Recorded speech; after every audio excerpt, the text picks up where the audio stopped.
Can you have a self-sustaining saltwater tank?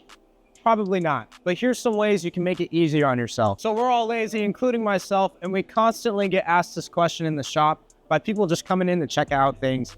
So what I'll do is I'll show you some of the equipment, critters, and products that you can use to make it a little easier on yourself to maintain your tank. So in a saltwater tank, a critical piece of equipment I recommend to most people keeping a saltwater tank is going to be a protein skimmer. And so the protein skimmer does two things.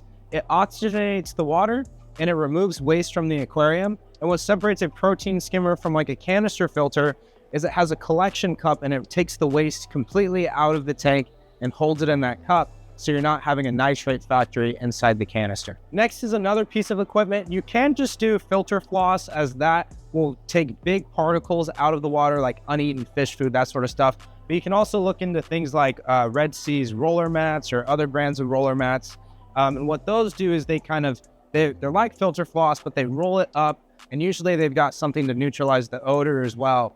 And so that way you're removing the big chunks of waste that the protein skimmer can't get. And it also eliminates the risk of a pump getting clogged. And the last piece of equipment is going to be an auto top-off unit. If you have to choose between one of the three pieces of equipment I talked about, this would be the most important because your salinity affects everything that goes on in the aquarium. Otherwise, you're going to be relying on yourself to remember to top the tank off every day, whereas this piece of equipment can do it all day, 24/7, as long as you keep that reservoir full. Now, there's tons of products and chemicals you can use in a saltwater aquarium, but the only one I'm going to cover today is going to be Tropic Marin Reef Actif.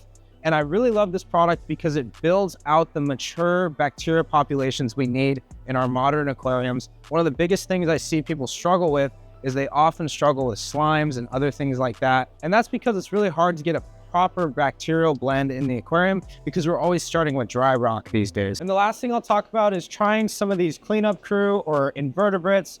Typically hermit crabs are going to be great.